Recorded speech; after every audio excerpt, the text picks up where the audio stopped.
Hey, salut!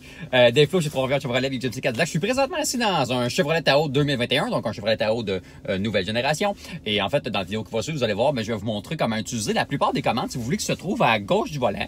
Parce qu'en fait, j'ai remarqué qu'il y avait plusieurs petits boutons et peut-être que ça vous rend perplexe.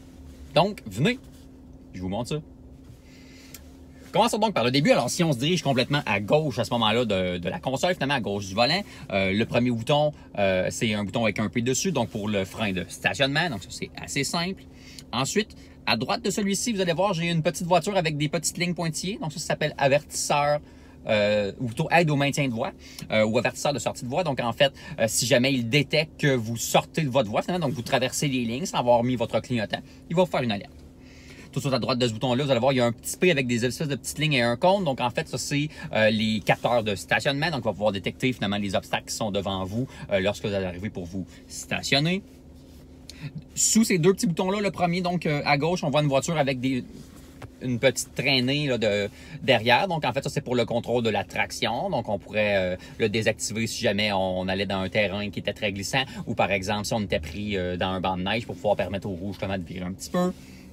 À droite de ce bouton-là, on peut percevoir en fait une voiture, si vous voulez, qui descend une côte avec un petit icône en rond. Donc, ça, c'est aide à la descente, si vous voulez.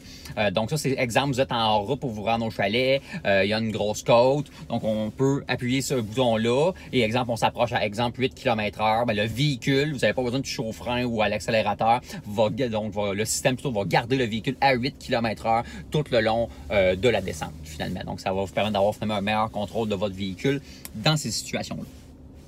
À droite, on en a un encore un petit peu plus gros, avec un A avec une flèche alentour. Donc, en fait, c'est pour activer ou désactiver l'arrêt automatique. Donc, bien sûr, vous le savez, là, les véhicules aujourd'hui sont optimisés pour l'économie d'essence. Donc, lorsqu'il le peut, finalement, il va mettre le moteur hors fonction. Si jamais c'est quelque chose qui vous dérange, enfin, je vois pas pourquoi, parce que c'est assez imperceptible, là, si vous voulez, mais néanmoins, il y a possibilité de le désactiver. Si on va donc finalement à droite complètement de ce petit menu-là, on va voir finalement un fil de courant. Donc, c'est pour activer en fait les prises de courant là, dans le véhicule. Si on s'en va sur la rangée en dessous de ça, on part complètement de la gauche. Donc, en fait, vous allez voir, j'ai un petit commutateur. Donc, c'est le commutateur pour le rouage, enfin le 4x4, bon, je vais le dire.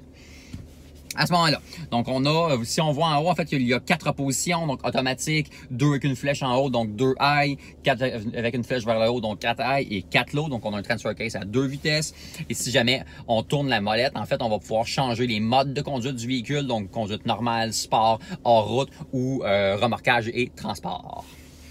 Ensuite, à droite de ce commutateur-là, j'en ai un autre qui, en fait, lui, va servir pour les phares du véhicule. Donc, généralement, on va le laisser à automatique, mais on pourrait, si on veut, les allumer de façon manuelle ou les éteindre de façon manuelle. Au-dessus de ce bouton-là, en fait, c'est ce qu'on appelle le dimmer. Donc, si vous voulez, c'est pour contrôler le rétroéclairage de votre tableau de bord. Et ensuite, encore une fois, à droite de cette section-là, vous allez apercevoir mon contrôleur de frein de remorque. Ce véhicule-là aussi est équipé de la visualisation à tête haute, oui dis-je, et donc j'ai les commutateurs ici pour le gérer. Donc le premier où ce que c'est écrit HUD, en fait, donc c'est pour placer, si vous voulez, dans votre pare-brise la position pour pouvoir avoir la visualisation tête haute.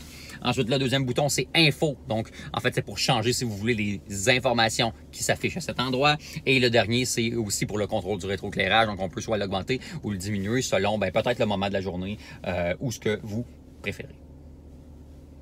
Bon. Donc, je pense que ça devrait vous donner une bonne idée de c'est quoi les commandes à gauche, finalement, de votre volant dans votre Chevrolet Tahoe 2021. Si par contre, vous avez d'autres questions à cet effet-là, vous pourriez visiter notre site web, trois-rivières-chevrolet.com. Vous faites une demande d'information. Sinon, vous pouvez nous appeler ou nous texter au 819-801-6532 ou encore nous envoyer un courriel au web à 3chef ou bien visiter notre page Facebook. Ça nous fera plaisir de vous diriger. Sinon, Dave Flo chez Trois-Rivières Chevrolet avec GMC Cadillac et on se dit à la prochaine fois.